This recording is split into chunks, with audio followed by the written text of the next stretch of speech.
Hey, everybody. We've got our special guest, Andrew Staples from the Escape Pod with us to talk about the finale of the Shin show. Ahsoka.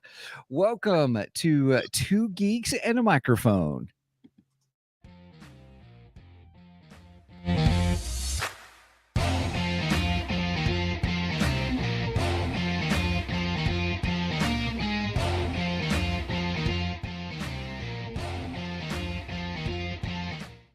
Hello there. So who talks first? You talk first. I talk first.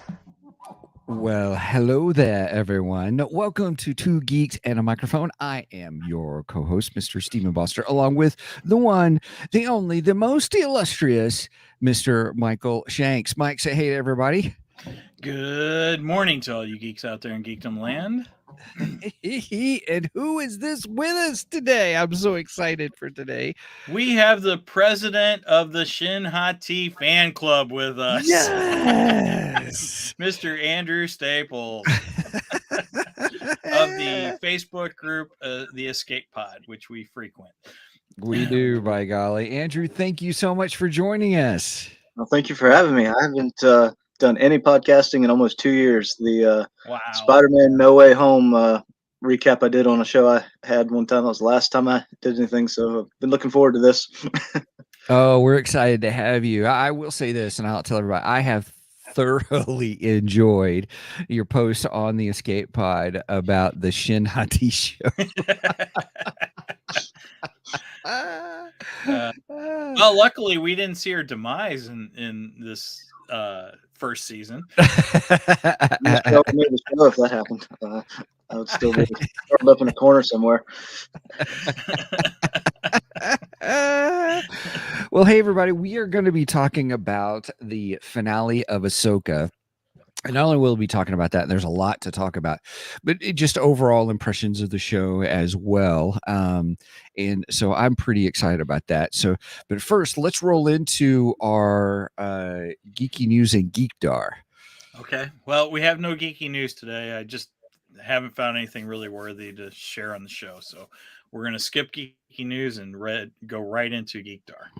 Control the radar, sir. What's wrong with it? I've lost the bleeps, I've lost the sweeps, and I've lost the creeps. The what? The what? And the what? You know, the bleeps, the sweeps,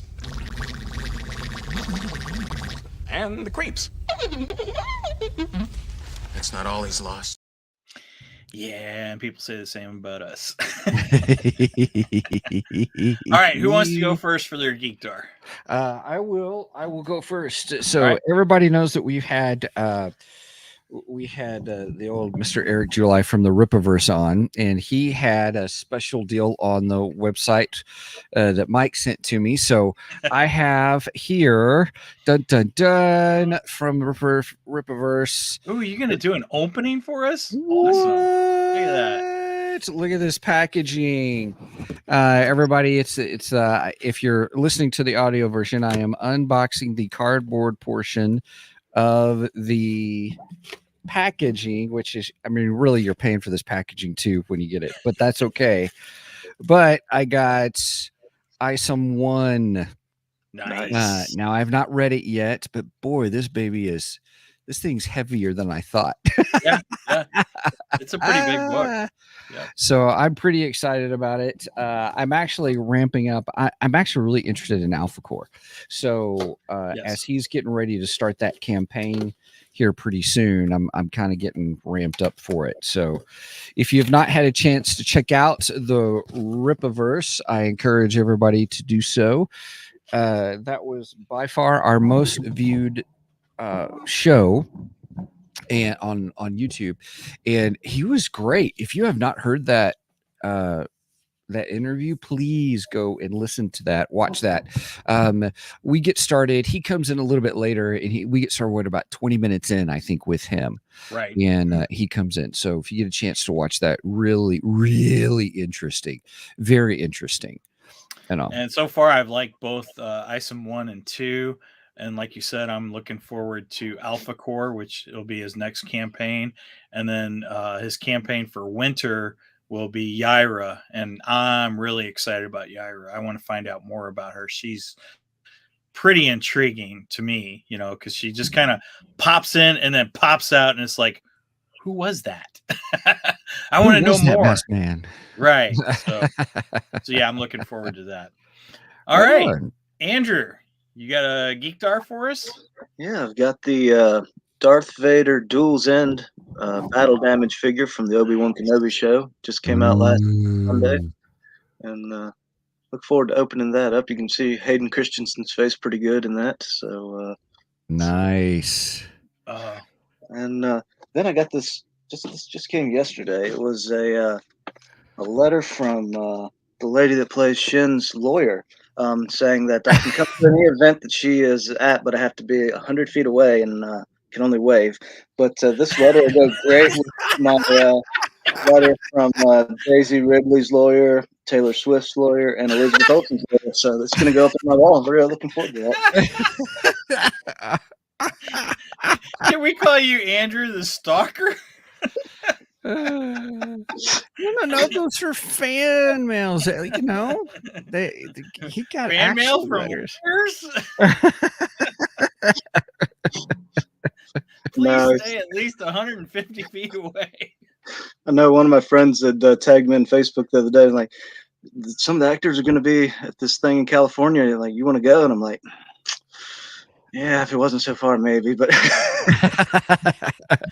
well, if they didn't have a restraining order on me. Yeah. I love it. Okay. Gosh. So my Geek Dar, I watched episode 1 of season 2 of Loki last night. Okay. I am in. Really? Oh, yes. Really? I like season 1. I thought season 1 was good, but I really think you should watch episode 1 of season 2, and you tell me what you think, because I thought it was great. It was fantastic. I was going to cancel my Disney Plus subscription because I was like, you only had. Oh, come on. Yeah. Stop it. You're going to cancel Disney Plus over. Come on. What? I packed a lot into that first episode. Over Loki. Did they really? Yeah, I thought Loki was great. I loved it. So if you had to give it a rating, what would you give it? This first episode, I'd probably give it 9. Mm-hmm. I don't know what I'd use as my scale, but I would go with a 9 on this one. I really enjoyed it. Yeah. Mm-hmm. Andrew, did you see it? Mm-hmm. I'd give it an 8 or a 9. Yeah, it was. There was a couple. There was one new character that was really, really cool. I won't spoil it.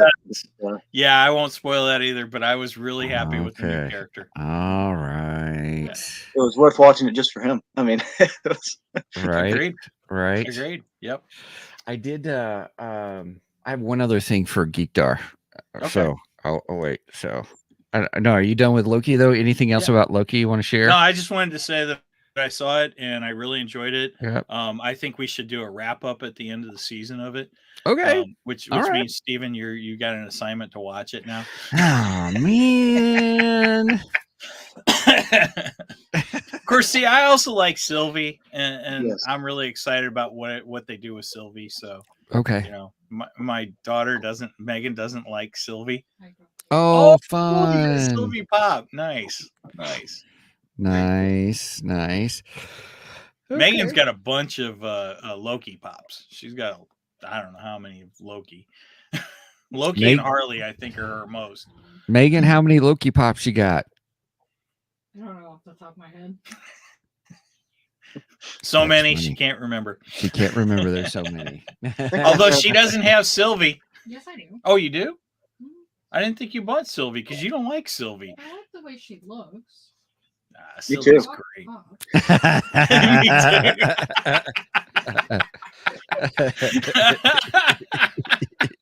Wait a minute. Who you like better, Sylvie or Shin?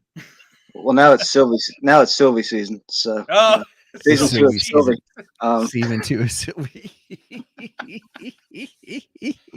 Oh, that's hilarious! Oh gosh, that is funny. Brenda gave it an 11. Yeah, I saw that. Nice. Okay. All right. Okay. Well, speaking of watching stuff, I watched the finale of season 2 of Wheel of Time. And I was the series was okay, but the finale was really good.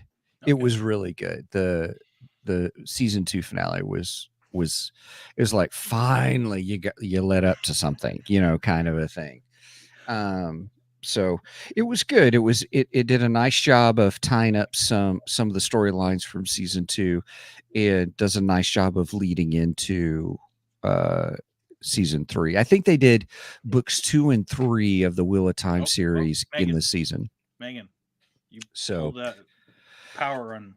So anyway, so it was really good. So I quite enjoyed it. So you pulled the power cord on. I have no sound. We have no sound. We can hear you, but he can't hear us.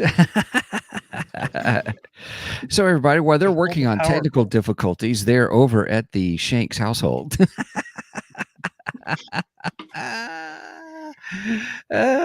Let's do this.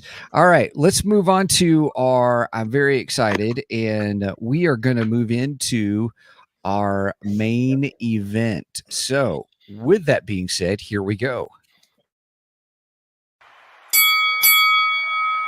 It's time for the main event.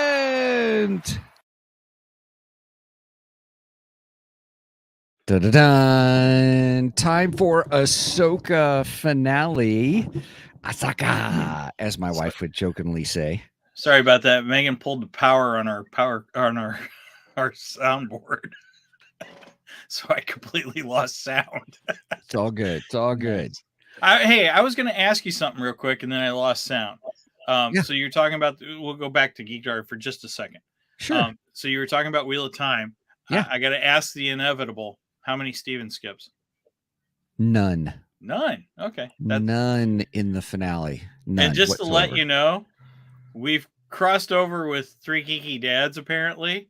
Because Three Geeky Dads, I'm a little behind on Three Geeky Dads, but I was listening to their episode on Nukem High, which was a drink that was good, and it was great.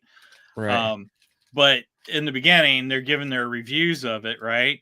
And Derek is like, I have to admit, I used the 10-second skip a lot during this, and Brian, quick on the uptake goes, oh, so you did the Steven skip like our friends over at Two Geeks and a Microphone. I was like, oh, I love it. So apparently we're influencing them over at Three Geeky Dads. I love it. We have been working on a t-shirt. Yeah, we need to we need to come up with a graphic for that. It is. It's in Canva. Oh, okay. Well, you got to tell me these things, dude. I don't know. It's okay. I struggle with that. I have to feel like it's perfect before I can release it. And I have to remind myself all the time and everything. What did you tell me? Done is better than perfect. We just heard that somewhere too. Brenda and I just heard it. Did you hear what they said?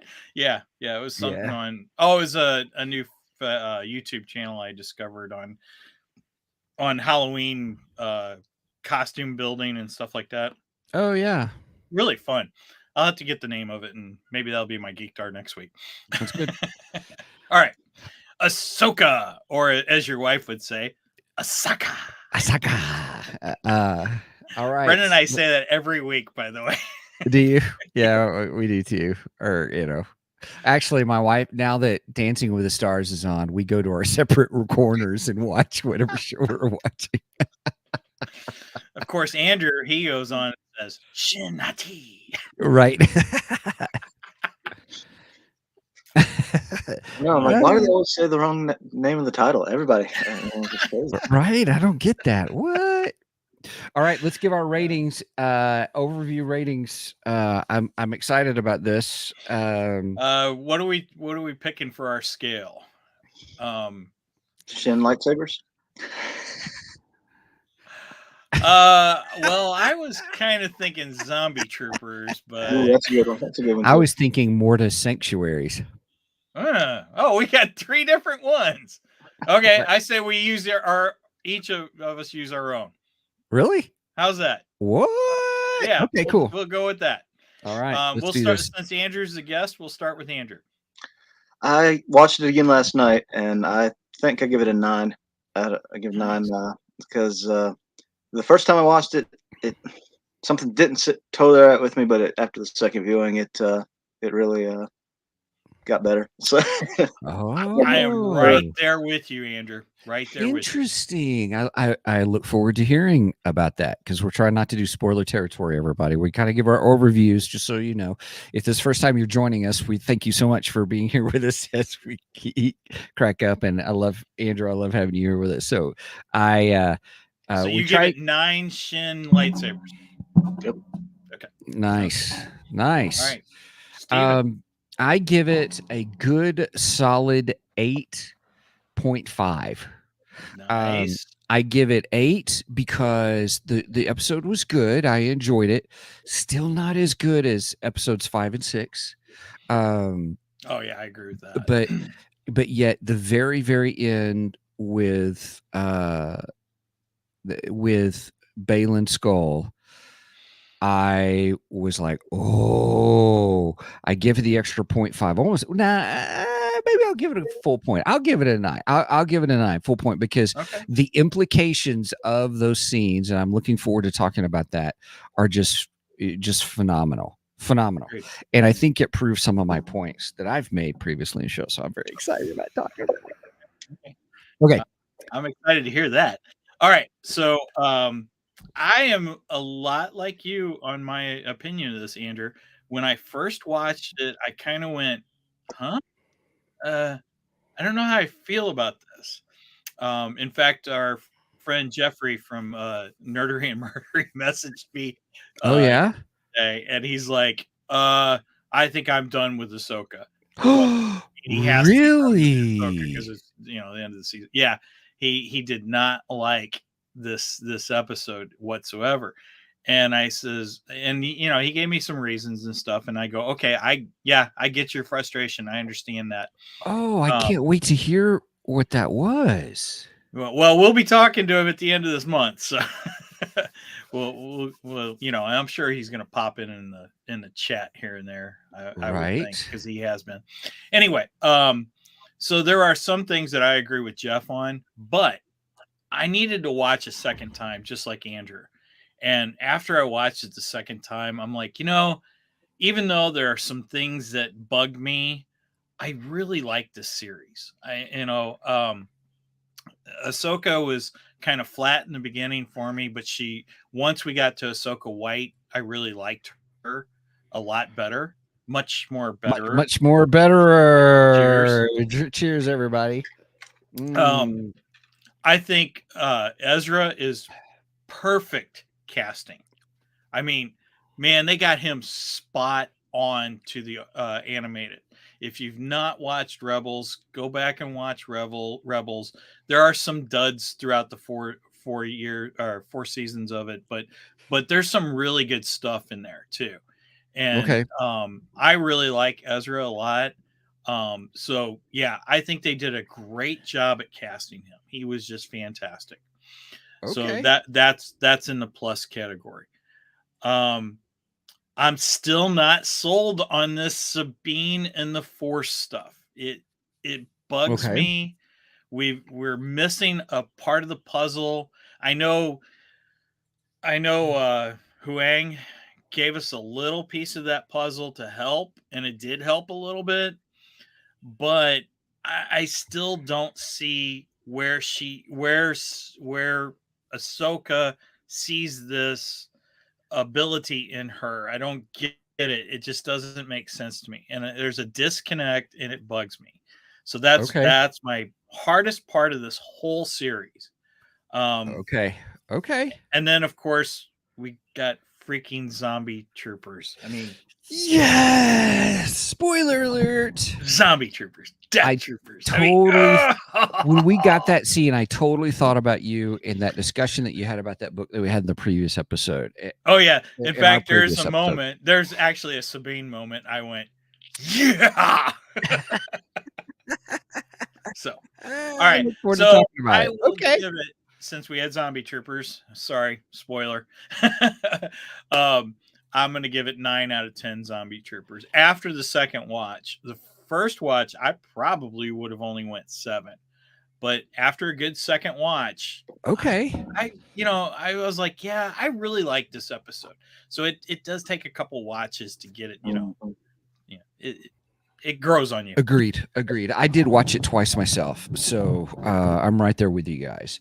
First time watching, I was like, okay, that was good. Second time watching, I was like, okay, yeah, all right, yeah, I'll give it more. I I think for me, I had such the anticipation because 7 for me, on our last week's show, I was just like, it was just really, this is our penultimate episode. This is our leading into the finale. Yeah, I was like, that's true. snooze fest for that type of, for episode 7.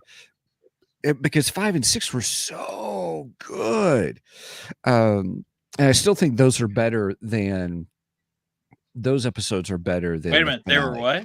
They were what? They were much more better. better. Cheers, everybody. Oh, by the way, I did say that to Jeff in our chat. Something came up, and I said, "So you're saying it was much more betterer?" And he went, "Cheers." I was like, "Yep, you watch us." That's Nice. Awesome. So yeah, we're influencing people. I love it. I don't know if it's good or bad, but we're influencing people. Right. All right, so we go into spoiler territory now. Yes, I'm so excited. Yes, me too. All right, everybody. Here's the warning. Whoop, whoop, whoop. We are going into spoilerific territory. Okay. So as we move into spoilerific territory, I just have to ask, what was your guys' favorite part? Spoiler alert, everybody. Spoiler alert. Oh, that's easy for me. Who's going first? Andrew? Oh, well, that was it 15 seconds that we saw Shin, but that would be honestly my favorite part of the whole episode was Balan and him standing on the statue. I mean, I was like, they're really gonna do this. They're really gonna do this, and I was so excited. Yes. So I right there with you. My favorite part was where he was standing on the statue and the statue was pointing, and Yes.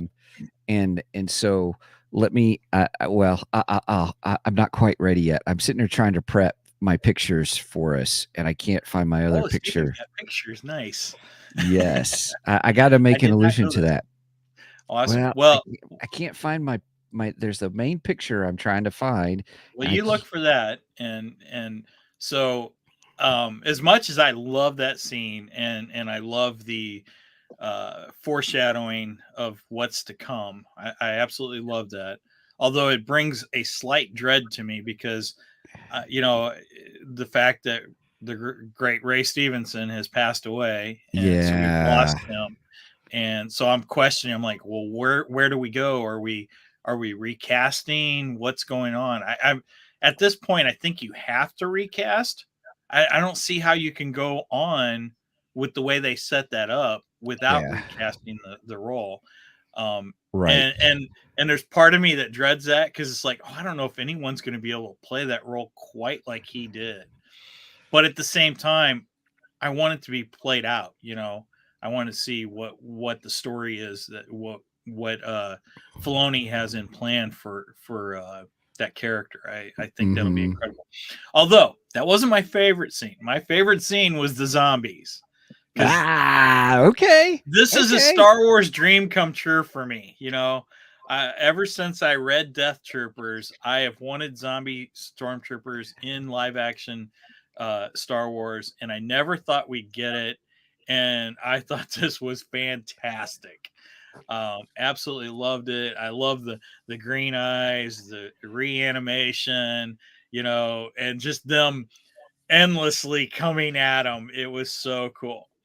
But my favorite moment, and granted, yes, it's a Sabine Force moment, but when she actually pulls the lightsaber to her, just like Luke Skywalker in Empire Strikes Back, okay? We get that moment where she pulls the lightsaber to her. and puts the lightsaber right through the zombie stormtrooper's head. It was freaking Walking Dead in Star Wars, and I absolutely adored it. It was awesome. That was totally wicked. Wicked. Here we go. There we go.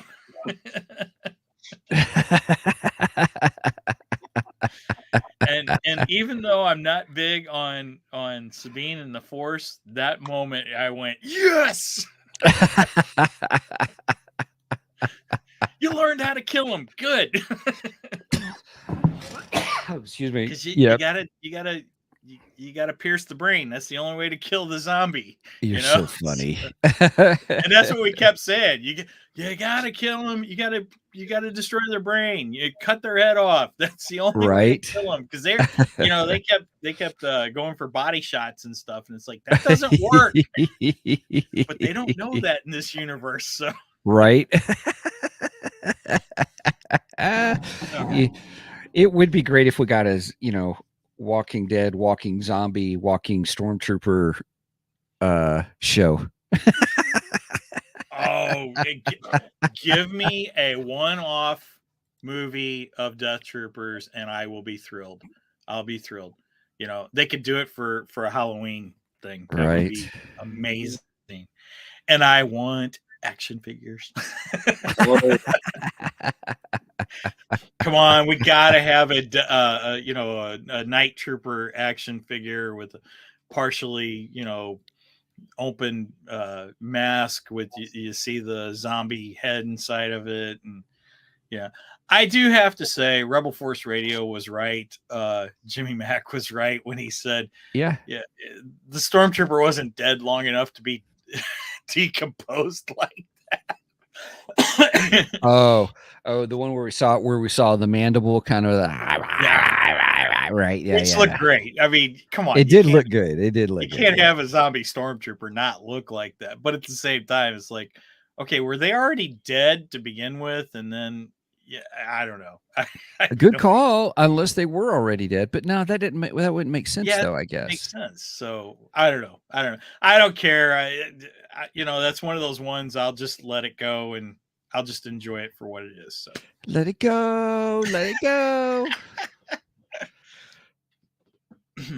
That was definitely the highlight for me. Love it. Okay. All right. Oh.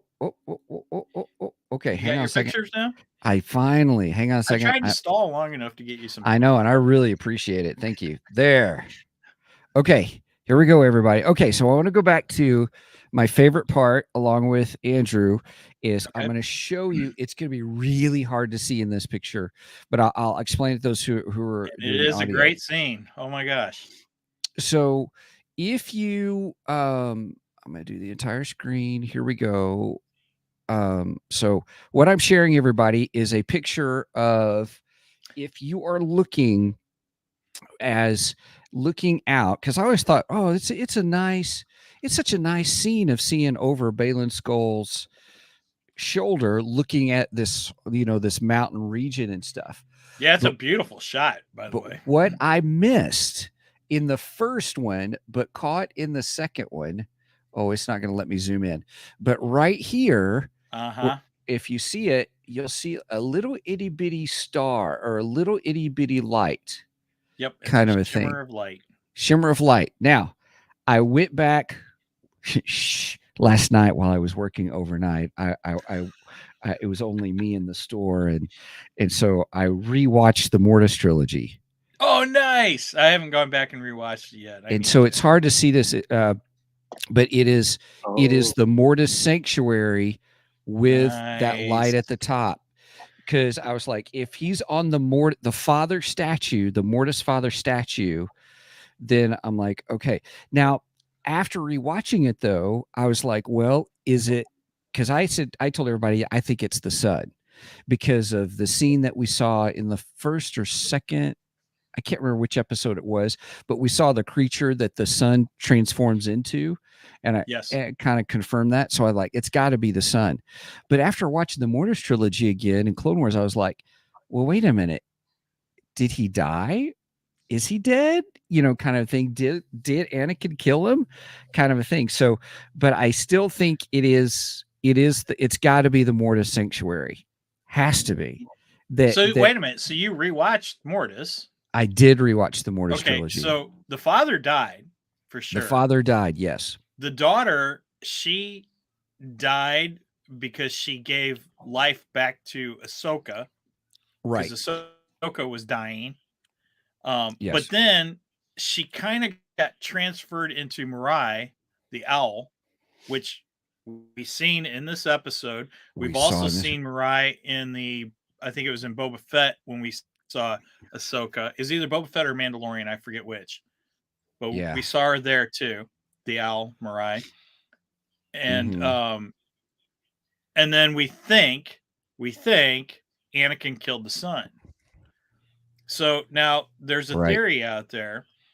The father wanted Anakin to take his place. That is correct.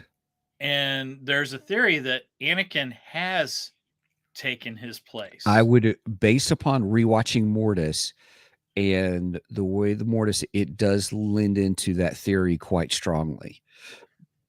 That is the chosen one's role, is to take the place of the father. Ooh, I kind of like that. I like the idea of this. Yeah, you can see here's the arm of the daughter, but the daughter's kind of gone, kind of a thing. So I say, with the son still being alive, I say the son's alive somehow, some way. So you think the son is still alive? I do think the son is alive. You think Anakin has replaced the father? So yeah, I think technically Ahsoka replaces the daughter. The daughter. Well, I like that. Because so, I mean, Ahsoka essentially got part of her essence. You know what I mean? Which is why I think Mirai follows her around, because I think basically Mirai protects Ahsoka in a way, to an extent, almost like a guardian angel type thing. You know what I mean? Yeah. Yep. So agreed. But the question is, who is calling Balan? See, I think it's the son. You think it's the son? I can't.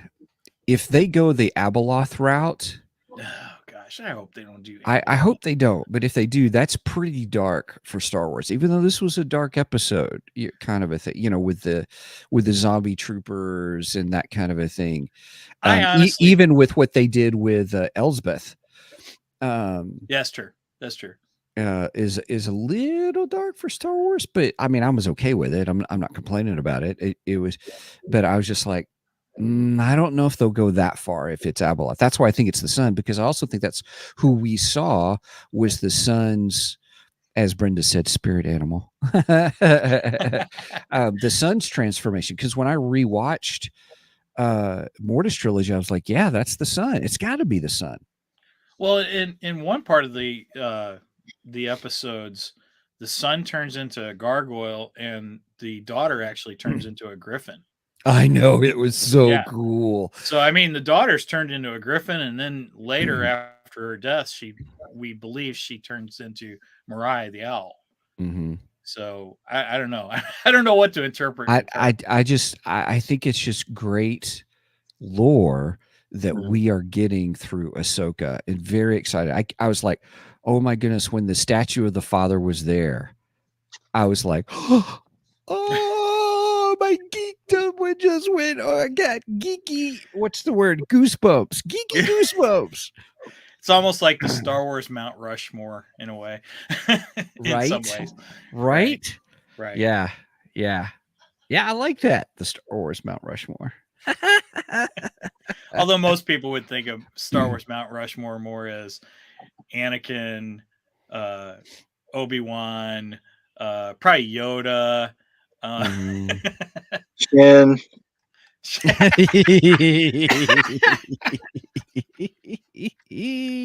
I don't know if she gets her place on Mount Rushmore, Andrew. From a certain point of view, From a certain point of well played. Well played. Nice. I love Very it. good. I like that. So that's my favorite part of the whole episode. I mean, that was just that was incredible. It really was. It was a great reveal for the end. Even though I was disappointed that we took this journey, and I was hoping that we would actually see who it was. But I do understand the point of saying, look, this is what next season is going to be about, kind of a thing. Is the Mortis, delving into the Mortis mythos, for lack of a better term. Now let me give my reason why I don't think Abeloth's coming into us, and then I want us to have a discussion on Heir to the Empire and where we think there's some connections to Heir to the Empire. I have some theories, and I'm dying to find out what Andrew's take is on some of this stuff.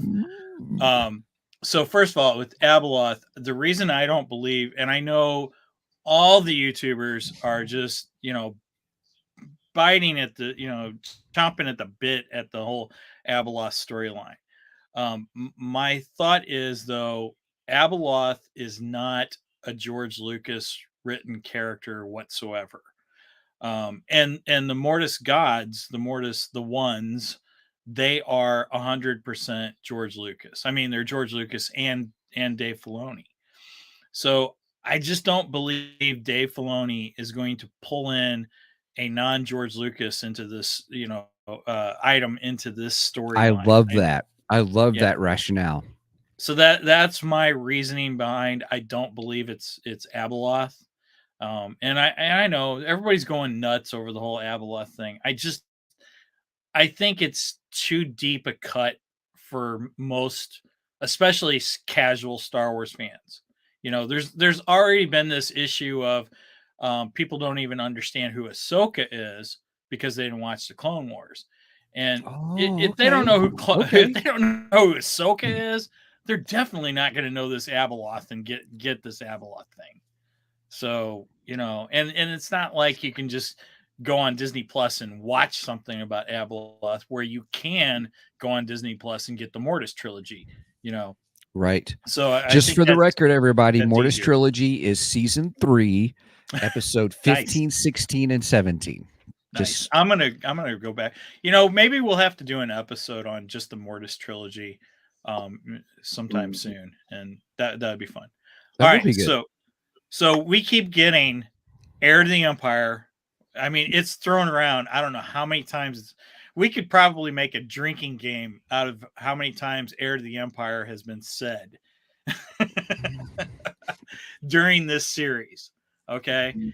And it's been well publicized that Dave Filoni is pulling heavily from Heir to the Empire. So I want to know what parallels anyone is seeing. I got a couple thoughts of what I think, because this obviously is not taking verbatim Heir to the Empire. It definitely isn't.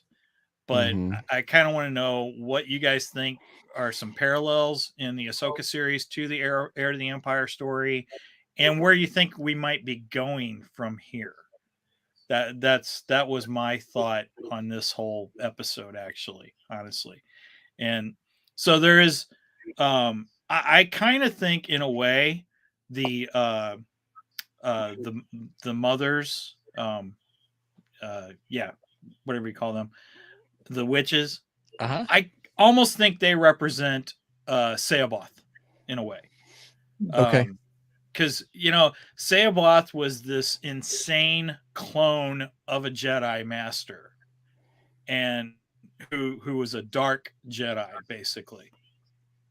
And he was promised by Thrawn that if he helped Thrawn with his fleet, that he would give him Luke, Leia, and, for that matter, her unborn twins. So that was his entire thing. Pitch. That was it. So my thinking is the witches are almost Seoboth. That's what I believe. Right. I could see that. Yeah, I could see that. Okay. There are some people who are comparing, and this is where Andrew comes in. There are some people who are comparing Shin Hati to Mara Jade. I don't know if I quite see that though. I mean, I kind of get the parallel in a way, but I don't know if I quite see it. And maybe I'm blinded because I'm such a big fan of Mara Jade. She is one of my absolute favorite Star Wars characters. She has been ever since she was introduced in Heir of the Empire in 1991. And so maybe I'm a little biased. Yeah. But I'm willing to be talking off the ledge. Yeah. Andrew, you got any thoughts? Well, when the Sith, well, except Balan, I think that's his original name, but like, who's to say Shin doesn't turn to the light side and she said, I'm going to go by my born name or given name, and that's Mara. I mean, that would be pretty wild. I mean, who's to say? We don't know her backstory. Maybe she was at Jabba's sail barge. I mean, they could write that in a book like they did Mara Jade. I think it'd be really cool. I can see the parallels there because the comparisons because it. I mean, how Mara Jade was in the books, especially if you read the audio books, she was really kind of standoffish. I mean, wasn't great with people, and you can just tell that with Shin. Besides Balan, she's always uncomfortable around. It seems like everyone she comes in contact with. So. Oh, that's a good point. I didn't think about that. That's actually a really good point because she was very standoffish in the beginning. She was very scared of the witches. I mean, you always bring that up, and that makes you think that maybe, I don't know, did they have something to do with how she ended up with Balan or something? I don't know. It's going to be really interesting to see if they touch that story. I have a theory of her and her fear of the witches. I think she's actually one of them. That could be. And if she's one of them, I think that pulls her out of the Mara Jade category then. But on the other hand, if she isn't, so Mara Jade, for anyone who doesn't know, Mara Jade was known as the Emperor's Hand. She was the Emperor's secret assassin. Nobody in the Empire even knew she existed. So once the Empire fell, she had to leave. She had no choice, and she joined up with Talon Card's group, which is a smuggler group, and so she joined in with them. So and so obviously she was a dark side user. She was very powerful. So with that said, in that aspect, I kind of see her in the Mara Jade slot just because she's a dark side user. She's kind of uncomfortable, like you said, Andrew, around just about everybody, other than Balan, of course, her master. And she seems to be. It looks like she's going to join forces with the red guys. I don't know I forget what they were called. Forgive me for that.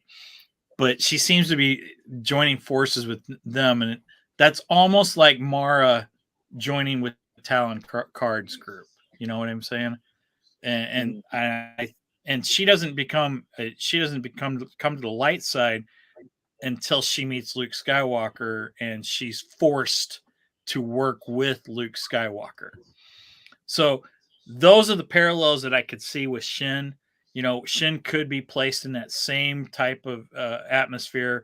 She's working with these guys, and then all of a sudden she's forced to work with Ahsoka, and then starts to come over to the light side. That's the only way I can see her plugged into the Mara Jade slot. I think your Mara Jade parallel theory sucks. Wow. No, I'm just kidding. I'm teasing. I don't agree with those who say, oh, it's this way to get Mara Jade, because I don't think everything's connected. Plus, I think that takes away from the really cool aspect of the Shin Hati character. Okay. Here's why. Well, now, to be fair, I really don't want Shin to be Mara Jade. I want Mara Jade to be Mara Jade. Right. Agreed. Tell the truth. Well, who was it? I guess it was Star Wars Theory had made a whole comment about the two wolves that they were riding on when they rode out of the mountain or from the mother's stronghold. he was on a gray wolf, she was on a white wolf. Right. And something about the name of Balan Skoll was one who chases after the sun, or these two wolves Right. that chase after the sun. Is that right? Yes. And I rewatched, or I watched one he did this morning, or what he did yesterday. I don't know. He did it in the last couple days anyway. And he talks about that, and that was part of his theory of why Balan could possibly be the replacement of the sun, because he is chasing the sun. It's like a Greek mythology that Balan always chases after the sun, and then the other wolf always chases after the moon. So I'm not sure how that plays in so much, but the sun idea, it's interesting, and I can see Dave Filoni playing with Greek mythology. He's just that type. He likes that kind of stuff, and he likes to get really deep. So I that's a possibility. That's a very good I think because of all that, it's such a unique character, and not everything has to be connected. I think I talked a little bit about that last week, that let's enjoy some of these characters for who they are. I think Balan Skoll is the most unique character in the Disney Plus series. Agreed. That we have of the Star Wars series that we've gotten so far. Not saying there weren't interesting characters. That's not what I mean. But he's the most especially interesting. Not that Shin Hottie girl. I think he's the most interesting character that Disney has given us, even with the movies and everything else. I mean, yeah, some of the older characters, I wouldn't put him there, but like all the new characters. I mean, they just every time he's on screen, you just want to know more and more and more. Yes, I totally agree with you there. I mean, and I haven't had a Disney character hit me like that. Not one. Oh, sorry, it's Norris. Okay. Because I'm pretty sure I don't think her microphone's on, Mike. Mine's. It's doing a thing again. I hear her echo through into your microphone, but I don't hear Megan. Yeah, I don't know how did we fix that last time? I don't know. I don't know either. Well, just go ahead. Anyway. Go ahead, Megan. Go ahead and talk. And Mike, I may need you to restate what she's saying. I'm pretty sure they're Fenrir's children. You think that is correct? I think Fenrir's Skoll children. And Hottie are Fenrir's children. Okay. Yeah, she's right. Steven, does my microphone sound weird? No, yours doesn't. Huh. Because I know I had it set differently last time, and that's what threw it off, but I don't know if that's what's going on. Anyway, go ahead, and I'll see if I can go into my settings here. Oh, it's fine. So, Andrew, let me ask you this: with Shin, what is it you think is going to happen with Shin? How do you say, based upon some of this different lore and the where riding the White Wolf and kind of her role in who she is? What do you like best about her, and where do you think she's headed? I think, well, she definitely hesitated when Ahsoka reached out to her. It might have been brief, but she definitely considered it, I think, to let go and join her. Okay. And so I think that there's conflict. I think Balan abandoning her in her mind really made her question everything. And she's questioned why they were there to begin with. With different episodes, and I can't remember which episode it was, but she was talking about how they didn't seem like they were getting what they thought they were going to get in her mind. And so I think there's a chance she could switch, but I don't know. She just seems like the type that would like, as she grows stronger in the dark side, she could really be a big threat. And I don't know if she could, considering I don't know what they're going to do with Balan. Could she end up taking over the main dark side user in the Filoni series into the movie? Maybe, because I thought originally it was going to be Balan, but I don't know. We'll be watching her career with great interest. Well played. I love it.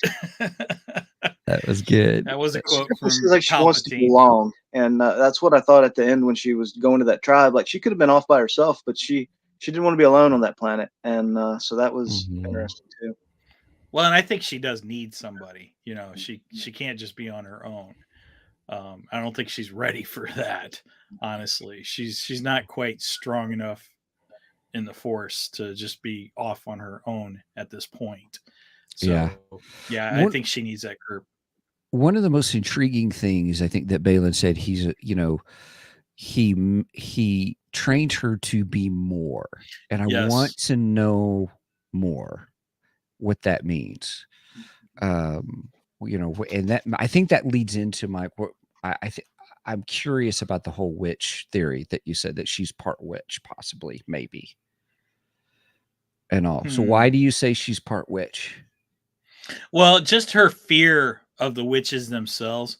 You know how sometimes people fear things that they themselves are. Mm-hmm. So I just have this theory that she fears them so much because she's actually part witch. That, so maybe Balan Skoll, Balan Skoll and Mother Townsend got busy. Oh no! I'm just kidding. Well, I don't think she's Balan's daughter. I wasn't going there. They got busy. Oh, I love that line from The Incredibles. That's great. Right. That's exactly where it came from. Incredibles is one of the best Disney animated films. Oh my goodness, yeah. Great. They awesome. Don't make them like they used to. Yeah, that line was in there too, wasn't it? That's so funny.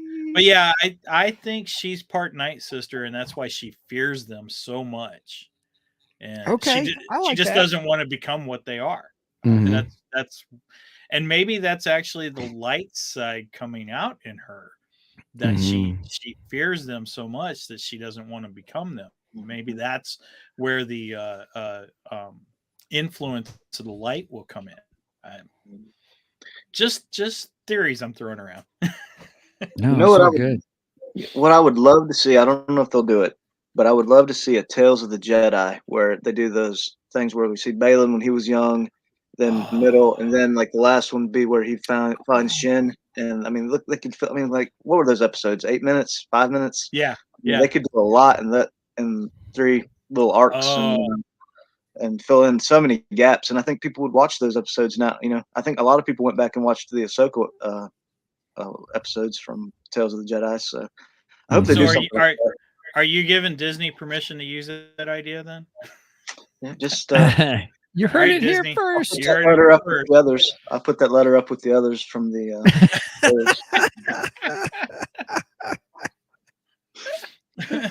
Right. Oh gosh. That's awesome.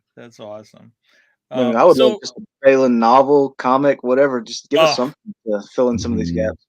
Agreed. I want a Balan. I want more Balan stories.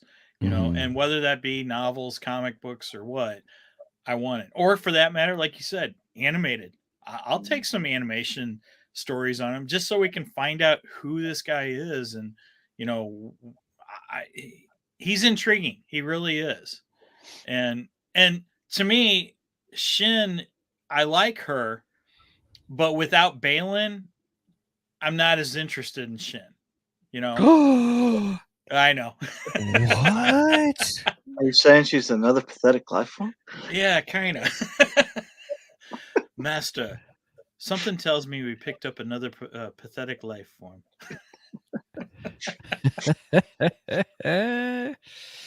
I love the Shin and Balan dynamic. I love they are intriguing. They're great. And I'm just looking forward to see. I'm looking forward to Ahsoka season 2, hands down. But Balan just threw her away.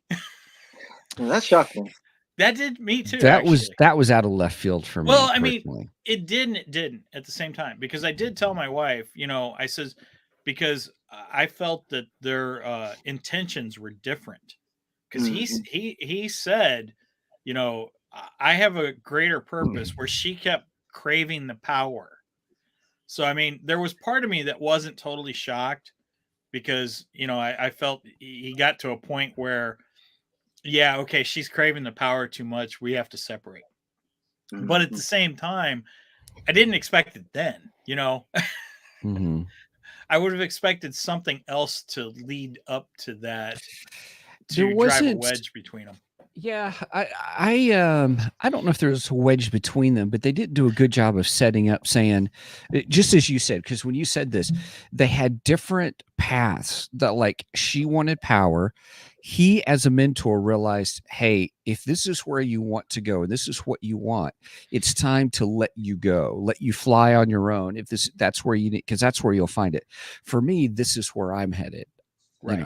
And so I have a different purpose now. So I don't know, or but I do find it intriguing. It's almost like Obi-Wan and Luke on the Death Star, when Obi-Wan's like, I have to go face Darth Vader, and Luke's like, I'm coming with you, and he goes, no, your destiny lies on a different path than mine. I have to fulfill Nice this. parallel. Okay. Right. So I almost look at Balan and Shin in that same way as Obi-Wan and Luke Skywalker. Mm-hmm. I kind of wonder too, did Balan, whatever the feeling he's got, does he know he's not going to survive, and he didn't want Shin to come with him because he didn't want her to. That would be another parallel to it. Mm. That's good. I didn't even think about that. Things that make you go, How about, let's see.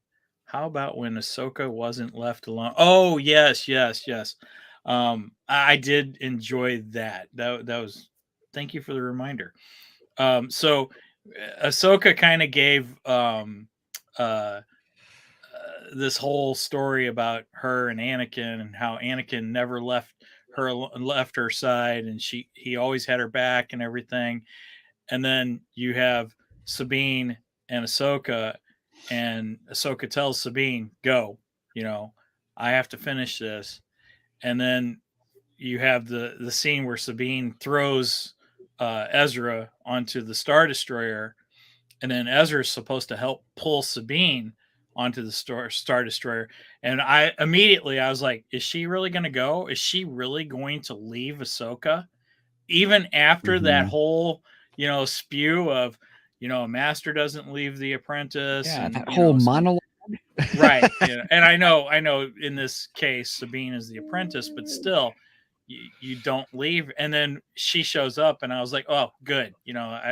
I liked that moment. I thought it was a nice moment that she stuck with Ahsoka and fought it out. So yeah, good reminder there. Yep. So let's talk about what you didn't like real quick, because you said you didn't like the whole Force thing for Sabine, right? So help me understand that. Give me your story. Well, not to be cliche, but the whole thing is forced. But I see what you did there. It's just okay. I never felt in Rebels that we got, any inclination that Sabine was actually force sensitive. And it drives me crazy, because now all of a sudden you get these pieced together thing of, well, we did see Sabine and Ahsoka at the end of Rebels, like they were leaving, they were going to find Ezra, so on and so forth. And then we get that same scene repeated in this. So there's like this piece that's missing in between there, where supposedly Ahsoka takes Sabine on as an apprentice, and I just don't get why.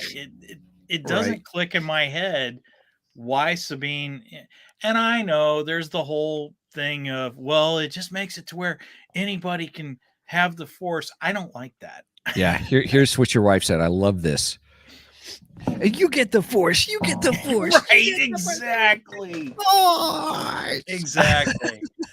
I don't want to live in a Star Wars universe where everybody can have the Force. I don't like that. Now, I loved what's his face in Rogue One. Chirrut. Man. Chirrut, yeah. I love Chirrut, and because he believed in the Force, he had it was almost a religion to him, is what it was. And he almost felt like he had the Force, in some way, but at the same time, he was not Luke Skywalker. He was not Anakin. You know what I mean? You know, Mm-hmm.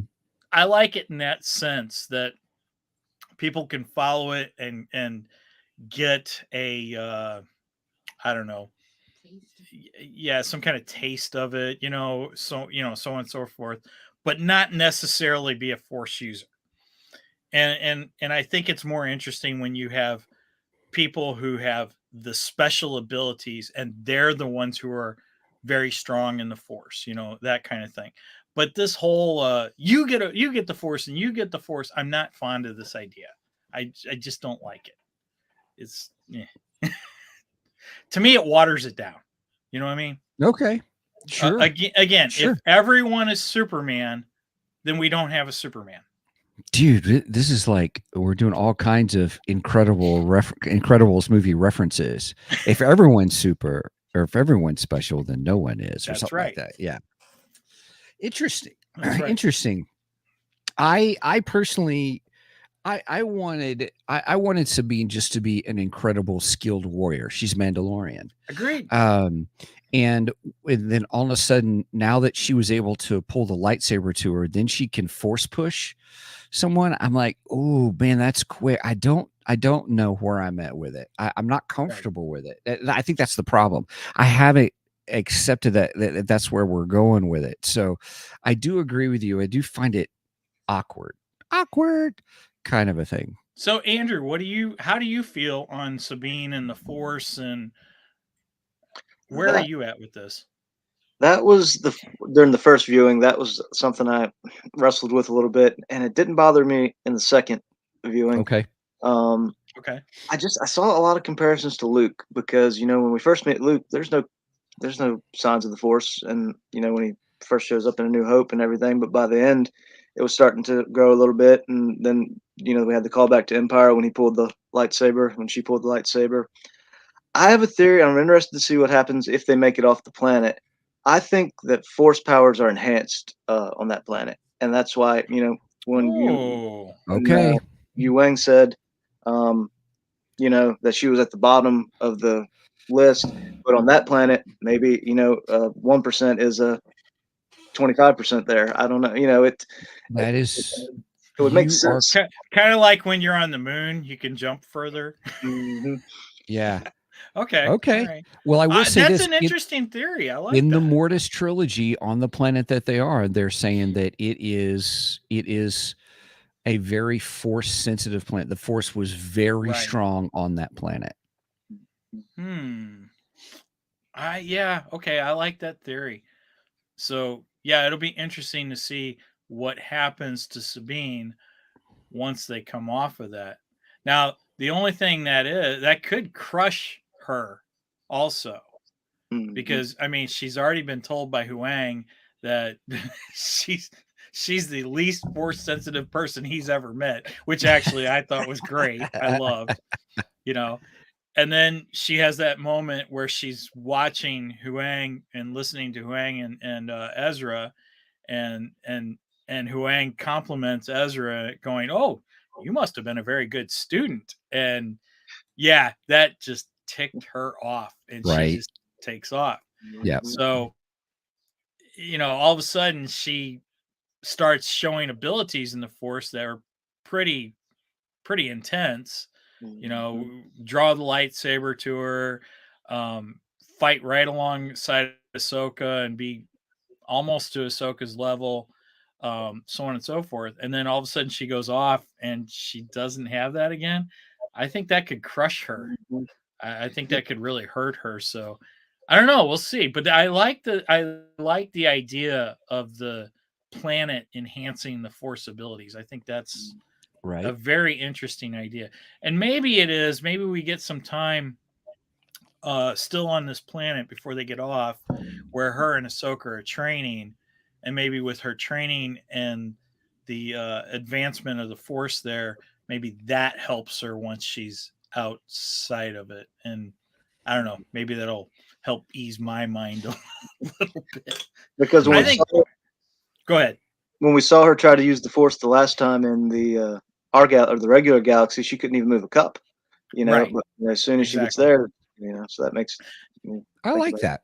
Now it could also be, there's the kind of parental, a mother, might be able to do something incredibly, have some incredible strength feats to save their child. We could be looking at a situation like that where, you know, where Sabine sees Ahsoka in trouble, she considers her master, and then all of a sudden she's enhanced by that too. I kind of wondered if that was it, but I like the planet idea better, just because I think that plays in really well with the whole Mortis trilogy and everything. That's a good theory. That works. I think it works anyway. So good one, Andrew.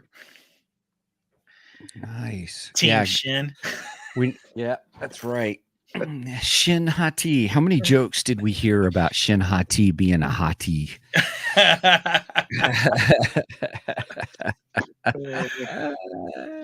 many memes. Right. I will say this. Let me say this about the whole series. I enjoyed the whole series. It is my favorite of the Star Wars Disney Plus era. Ah, Brenna, much more better Cheers. theory. Cheers. So I will say this. I like it as a whole, and I am looking forward to seeing more about this planet. The planet looks more desolate now, which is another reason I think the sun is taking over. I am looking forward to us doing a Mortis trilogy episode so we can go more into this lore. Oh yeah, and all. I think that's a great idea. And that's your idea. I like it. So I may have to see if I can get some pictures. I want to go back to that first or second episode where we see the image of the bat creature and really take a look at that compared to the Mortis trilogy. We'll talk about that too. Sounds good. Because I think he's still alive. So but I like that. But as a whole, introducing the Mortis trilogy into Ahsoka is great. I did not like at the beginning the attitude or the character of Ahsoka being so blah. Yeah. But then, you mean at the beginning of the season, right? Yes, beginning of the season. Right. But then seeing the change in her character and becoming, rather than Ahsoka the Gray, we have Ahsoka the White. And I have enjoyed that. Kind of like she was even forgiving of Sabine, even though she told Sabine destroy the map. So yep. And she knew what Sabine did, and she was even forgiving of her there. And I thought that was very Ahsoka, Clone Wars Ahsoka like. Yes. Yes. Agreed. Yeah. Just the character development, the arc, I guess it's called, guess it's the arc, the character arc of Ahsoka. It was really good in seeing what she's become. So yes. Now, one last thing that I want to get off my plate is you saw Anakin, yay, as a Force ghost. Yes, but did you think that Ahsoka saw him or no? Or was Ahsoka talking with him? Or I think Ahsoka saw him. Okay. I mean, let's go back to Return of the Jedi. Did Luke see Anakin, Obi-Wan, and Yoda? Oh, good call. Did. Right. I don't think this is any different. I think Ahsoka saw him. The bigger question is, what did Sabine see? Because she didn't see anything. Well, she stopped, and she's like, "What?" She sensed him, but she didn't see him. I don't think. Okay, that's what I thought. I thought she could tell that something Force power-wise was there, but she couldn't see it. And I think that made Ahsoka smile too. That not only she saw Anakin, but that Sabine was able to sense Anakin. Mm-hmm. Okay. Mm-hmm. Now I have one more question. Do you guys think that Morgan Elsbeth is officially dead?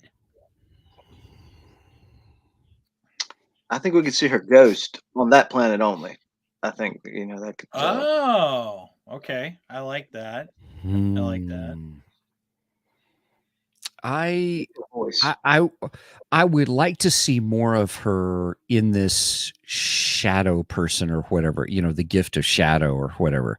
I was like, ooh, what is this? Ooh, it's kind of like becoming a Jedi Knight, but in the sisterhood, kind of a thing. And I was, yeah, but it was like, yay, okay, here she is, and then all of a sudden she's dead. I was like, really? I was kind of looking forward to that. So that, based upon that being so quick, it would be interesting if we get to see her again, if there's more to it. I'm intrigued. That's a good question. Well, that's a good question. That's a good question. My thinking is, I really like the character. I thought she was fantastic. Would I like to see more of her? Of course, I would like to see more of her because she was a great character. On the other hand, Star Wars is becoming a very bad trope. It's of, well, this person's dead, but they're not really dead, or blah blah blah. I think it cheapens her character if you bring her back. And personally, I'd like her to stay dead just because of that. Stay dead already. No, I'm just kidding. Well, it's true. I mean, come on. How many of them have we had brought back? And, I love Darth Maul. Darth Maul is a favorite character of mine, but, truth be told, he should not have come back. And I know that's George Lucas's doing right there. The whole thing was George Lucas's doing. I'm going to kill this. We're gonna kill this guy. They're not gonna bring him back like they did Boba Fett. Hey Dave, do you think that we could bring back Darth Maul? I mean, yes, that was George's fault, and I love having Darth Maul back. In fact, I wouldn't mind seeing him come back in somewhere. I think it would be great. But on the other hand, it has just become a trope in Star Wars where these characters don't actually die, and it'd be nice if one actually died and they died, stayed dead, So I do think she is dead. I think we saw the green smoke come from her and everything. I think that kind of represented a finality to her. Oh, I missed that. Yeah. I missed that. Oh, yeah, okay. So I think she really is dead. And I did love that they used Mother Talzin's sword. Yes. That was awesome. That was so cool. So if anyone does not realize it, Mother Talzin was one of the Night Sisters. She was like the most powerful Night Sister in Clone Wars. And at one point she battles Mace Windu, and she conjures up that sword to battle Mace Windu with. So that's exactly where the sword came from. And that was pretty cool. It was a neat callback to the Clone Wars. I enjoyed that. Okay. And I think that's all I got to say about that. That's all I got to say about that. Andrew, anything else you'd like to share? One thing real quick, if you haven't read it yet, definitely check out the Darth Maul Son of Dathomir comic, because it's got some really good stuff in it, especially since we're headed back to Dathomir. That's Thrawn. True. Good point. Really cool. I'm interested to see if Mother Talzin does come back somehow, because being the most powerful witch, could she? I mean, I can't wait to see what's in those casket things. That's going to be a lot of fun. I mean, like, we're going to have the army of the witches, and that's going to be wild. I can't wait to see what they do. And I'm really interested to see, like, how much is this going to take place in another season, and how much is going to take place in a movie? Because I mean, because there's still some gaps they need to fill in before they get to the movie. I think that because I mean, there's been a lot of speculations, like, is there going to be a second season? I think there has to be, just because there's you can't put that much, or do they give Dave a trilogy of movies to tell the story? There's so many possibilities. Now, Emergency, awesome. I watched him this morning. Again, I don't know where he gets his information, but he claims that Filoni and Favreau are already working on season 2 of Ahsoka. Now, I haven't seen any official announcement of that, but I do think that guy's got some insider info, and I think he might be on the right track. We could be getting some decent information from him. So it sounds like Ahsoka 2 is in the works. Question is, when are they doing Mandalorian 4? Because that's supposed to play into this. Skeleton Crew does too, right? Now, see, I've heard rumors of that, but I don't know, because Skeleton Crew doesn't have any of the original characters, or for that matter, any of the characters that have been in the Disney Plus series. So I have no idea what they're doing with that. I think that's going to tie into the movie, but I don't know if it's going to tie into some of the shows. I mean, they might. I mean, who knows? Zeb might show up, but Sure. And help them out at some point. Gotcha. Okay. That was a disappointment of mine. Zeb never showed up. Yep. I was so disappointed that Zeb never showed up. You know, you got the model. Why don't you? He's part of the Rebels. I don't understand why he didn't show up. I wanted Zeb. I was hoping he would show up in like an end credit scene or something, and like Ezra telling him or something about that, Ahsoka and Sabine being stranded there. And then I thought it'd be really cool if he said, "I know a guy that can help us," and then you hear the Mandalorian music, da-dum. Season 4. Oh, then we can have a connection to Mandalorian. That would be awesome. I like that. That's a good theory. They put Grogu looking at those Purrgil for a reason. I still think there's something behind that. So yeah. Yep. You think we're going to see the Purrgil again? I think with Grogu looking at him the way he did, I just wonder, like, is Ezra and Grogu going to go, or are they going to get on a Purrgil and go get Ahsoka and Sabine? That could be interesting. Well, Ahsoka does know Mando. She's met Mando, and yeah, that's. I mean, there's been talk. There's been some theories thrown around that since we're going to Dathomir, they're going to raise the witches. That's what's in the caskets. That, this is what's believed. Okay, that the witches are what's in the caskets. They're going to raise the caskets on Dathomir. The Mandalorians are going to get wind of this, and we're going to get kind of this war between the Mandalorians and the witches of Dathomir, which could be fantastic, honestly. I love Mandalorians, and I love the Mandalorian season, the series. So yeah, if we're gearing up to a Mando war, yeah, I'm in for that. Oh, I had this vision this morning of like fighting the witches, and I could see Ahsoka and Sabine, Jason and Ezra, because I think Jason's going to be Ezra's apprentice. I think you could see Luke and Ben, just like all 6 Jedi with lightsabers drawn, ready to go. That would be like the end game, of Filoni's movie. That would be pretty cool. Well, and I think somewhere Luke has to come back into this, especially if we're doing the quote unquote heir to the Empire, and we have the return of the Empire. You can't have the return of the Empire without Luke Skywalker. He has to be in that fight, and we know he's around. Luke is not going to stay out of this fight, if it's happening. So I think we have to have Luke. I think at some point we have to have Princess Leia, and I think at some point we have to have Han Solo. I am hopeful, and I'm believing Dave Filoni is going to give us the trilogy that we wanted. We're going to get the scene with the 3 of them being reunited, and that'll probably happen in the movie if it does happen anywhere. And I want to see Luke's academy. I want to see his academy. So so much good stuff can come out of this. Yeah. I believe it will with Dave. I mean, I really do. If they let him stick to his plan and don't get too involved, I think it will end where if you don't want to watch the sequel trilogy again, you don't have to. You got some sequels.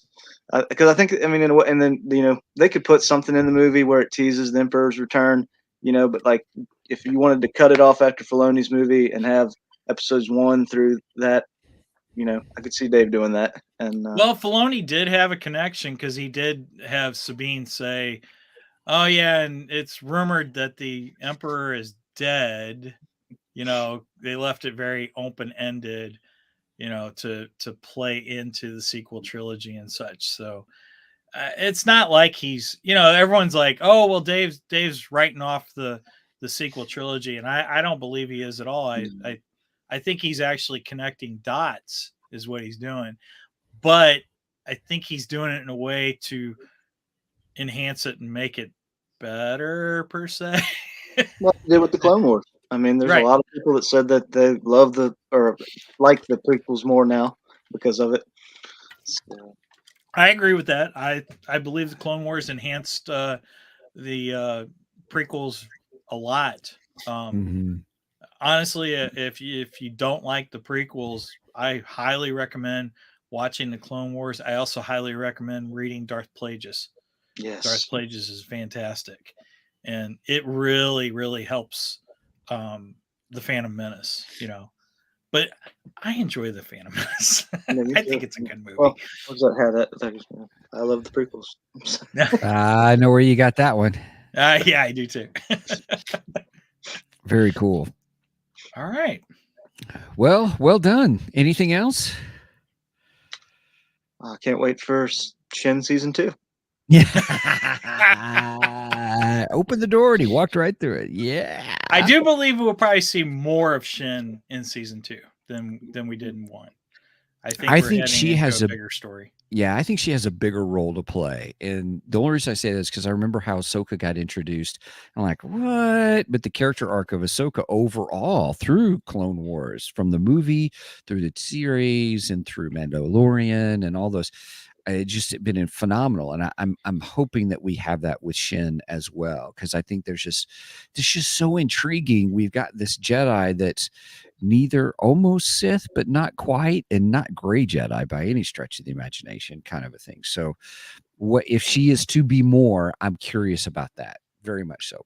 Oh, how about this? What if Shin and Luke get together like Luke and Mara Jade did, and Ben Solo kills Shin? That would make me go live on an island by myself and away from everybody. I mean, that was my theory on Mara Jade. How we could bring Mara Jade in, and then Mara Jade gets killed off, and that's what makes Luke into curmudgeon or Jake Skywalker. Right. I think that makes a lot of sense. I stick to that theory. I think it's great. I think it would work. And yeah, Disney, pay attention. We know you're listening. That's right. I'll give you that idea for free, just so we get it done. You don't even have to pay me for that one. That's funny.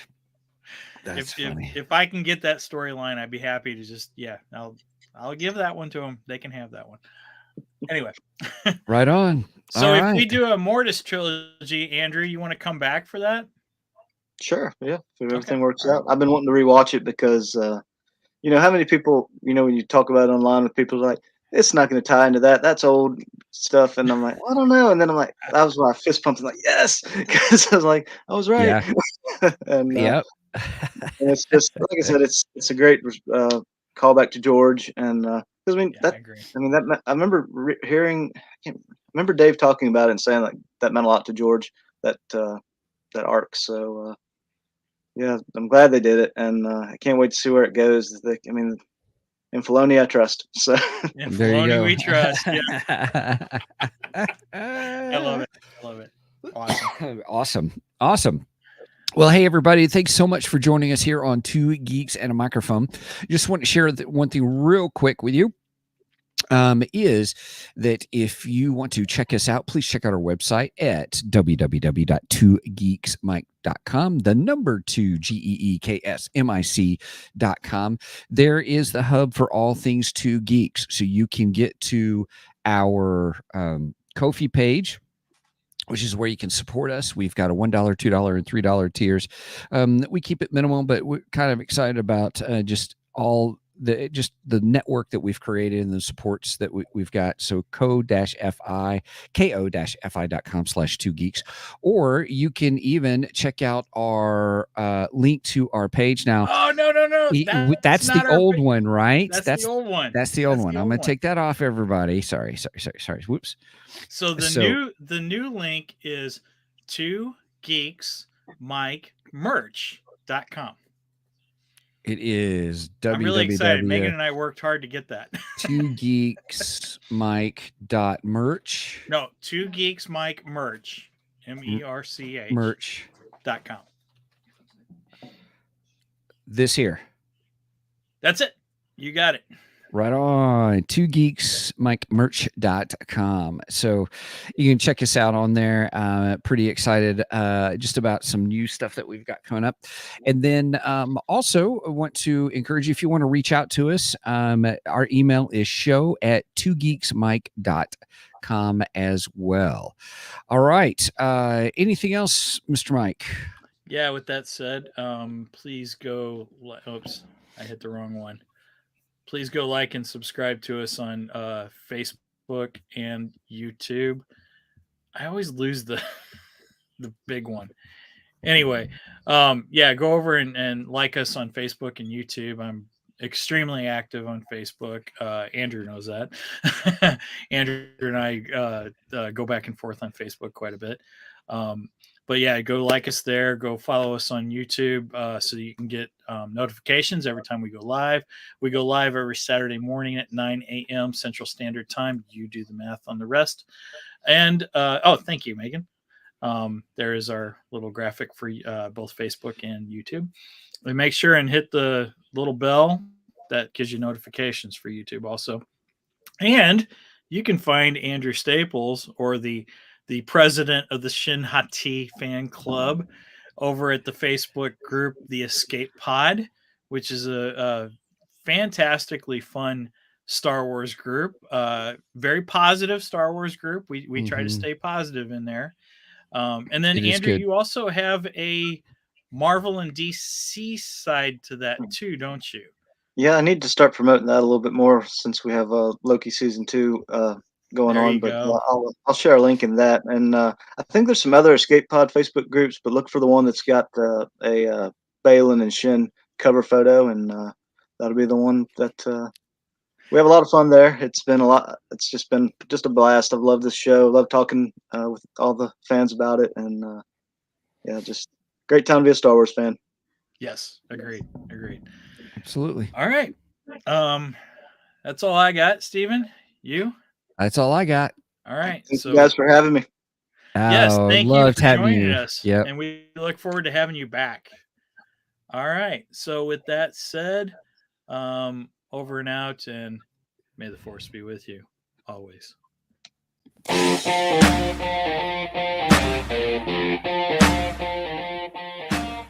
Thank you for joining us today on the Two Geeks and a Microphone podcast.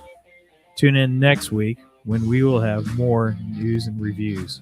Until then, may the Force be with you.